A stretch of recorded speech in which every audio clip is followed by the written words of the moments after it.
welcome to the channel. Hope everyone's doing fantastically. We're going to be talking about Supercoach Premium Defenders at the moment. So we're going to get into popular picks, maybe a few not so popular picks, discuss which ones I'm picking, which ones I'm fading, and how the season's starting to shape up at the moment. As we look through the list here, I'll cycle through them in the most popular owned and downwards. Now, the most popular is Nick Daicos as a premium. Most people will probably look to pick him. I'm on the camp of definitely picking him. I can actually see him making money at an average of 116. I can see that definitely going further. He's going to be D1. There's no doubt about that. And it's a case of, if you don't start him, how are you going to get him in? A lot of people are saying, okay, we can wait.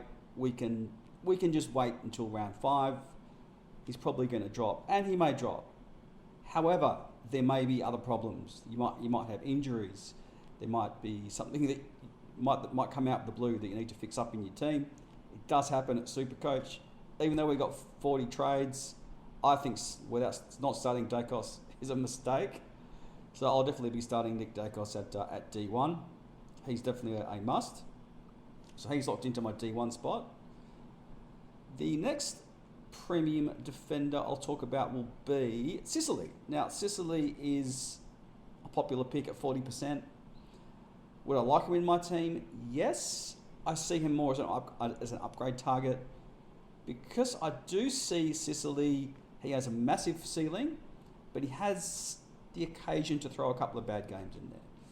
So I'm hoping he throws a few more bad games in than good in the first half of the season, and to pick him up cheaper towards the middle end of the season. That's when I'll look to get Sicily. No doubt he's an amazing pick, and he's going to be fantastic for anyone that has him, but I just think long term, starting with Sicily, it could be a mistake.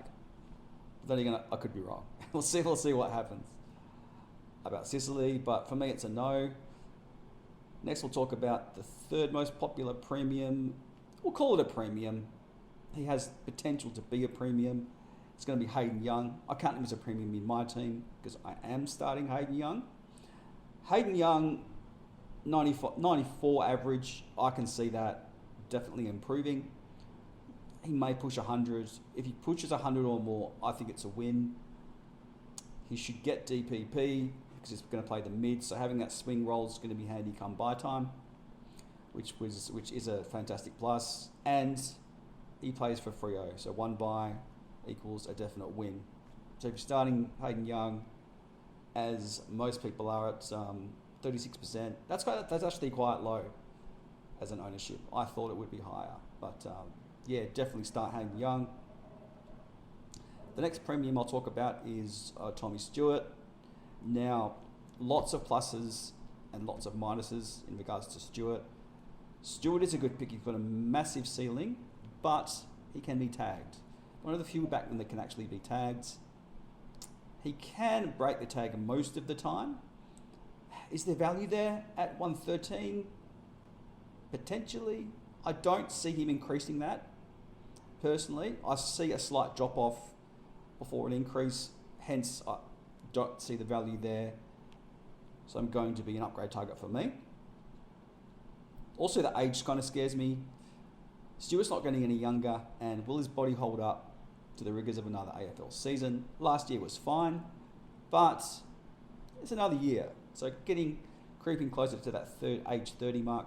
He actually may be there already, but we'll see. Time will tell. But for me, Stewart's a no at this point. Next guy I'll talk about will be Jack Sinclair. Now, Jack Sinclair is a fantastic pick, in my opinion. The Saints, they're just pigs down the back. We know that. They share it around, especially at Marble. Most people are choosing not to start Sinclair because he has a run of Marble games later in the year. I just think he's value from the get-go. And I think at 106, he could push higher than 106. I think he's got the potential. His back end of the season last year was very, very good. And I just see that there is value there. at sort of 106 and at 15%. I think that's quite low as far as selection criteria goes. So I think Sinclair's definitely a good starter, and or an upgrade target, whichever way you want to go. But he's definitely in my team. Harry Sheezel, I like it. I like the Sheezel pick. If you're starting Sheezel, the only thing I'm not sure about is what's his role. So he'd be a preseason watch for me. Keep an eye out, see how he's tracking, and just keep an eye out and watch the track, watch the preseason, see what's going on. But I do think, will he average more than 99? Has the potential, has the skill. This kid has guns. So for me, not a start, but I can see myself, if he drops a bad game, I can see myself trading him in if I can into my team. But Sheezel is a no for me at this point. Other premiums at the moment that are popular, we'll look at Ridley's a premium, semi-premium, 6%, not highly owned, not a good pick in my opinion, to be honest. I think Ridley, his best years might be behind him. Maybe a preseason watch, but he burnt so many. He did burn so many last year. I don't see many people wanting to start with him. If they do, it's definitely buyer beware for me. So Ridley's a no for me for sure. Nozaya Wangali-Malera, that's a big name. It's definitely a mouthful to translate. I love it. I love the pick. Fantastic bloke, fantastic player with Sinclair on the back line. I'd love to have both in my team. I'm really only going to pick one.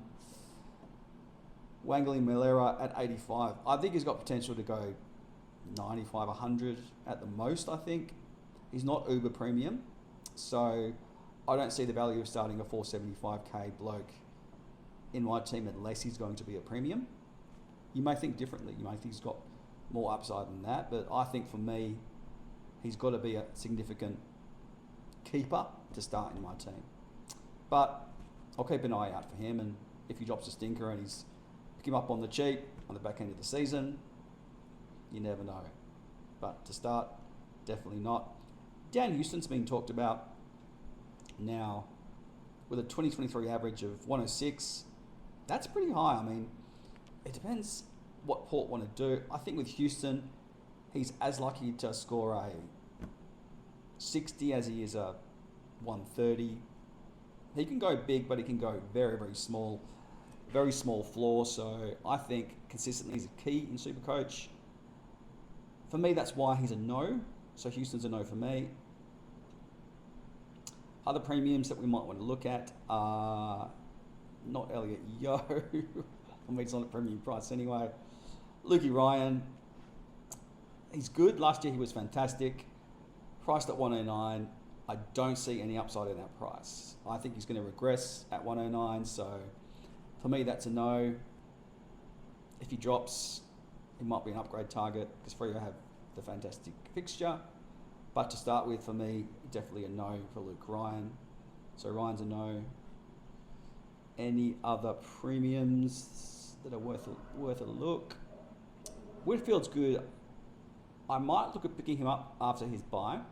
If he's got the role and his body holds up. Last year he plays 21 games, scored 92. Can he score more than that? He is a bit of a gun as far as Supercoach goes, but it's all to do with his body and whether it can hold up, and also the role. If he's got a role that's a little bit more friendly this year, if he can bump up the average by 10, it might be a good pickup. But I think very injury prone, not as much last year, but in his history, Whitfield has been. That gives me a lot of doubt in regards to the Whitfield pick. So I'm going to say at this point, no for Lockie Whitfield. Other premiums perhaps, Angus Brayshaw. Too much doubt for me with Angus Brayshaw. Average of 89. Might be a 10-point upside in that. However, it's not enough for me to start him. He's not consistent enough for me to start in the back line. And to be a backline premium, you have to be consistent. You've got to punch out those big scores for me. So for me, that's a no. Other players perhaps that might be worth looking at in the premium mould. Jaden Short's very, very lowly owned, average of 98. Apparently he's doing very well in the preseason, but we've heard that about a lot of players. Definitely a no from me. Early buy, I would only start early buy players if you can see considerable upsides. Maybe a Sam Walsh in the midfield as an example. So could be an idea, but for me, Jaden Short's a big no-no in the premium midfield options. Anyone else? There's really no one else that really jumps out to me as a premium. So might leave the video here, guys. This is my first, as I say, Supercoach video, so go easy on me. I'm going to try and punch these out as often as I can to the community, and I'd love your input in regards to what do you think the mix is going to be this year for premium Supercoach players. For me, as I say, I'm going to pick Daicos, Young and Sinclair as my 3 premiums. To start off with, Daicos was definitely a tough one to consider during the buys, but I just think getting him in is going to be so hard. So, and a lot can happen between now and round 5. So I'm going to want to get in value players that are churning over money, making me money, and just fluffing around with trades, bringing guys in that you really want. Start with the guys that you really want, and work your team around those other guys. That's what I reckon in regards to Supercoach. Thanks for watching. Like, comment, and subscribe, and have a fantastic Supercoach preseason. Appreciate it. Thanks, guys.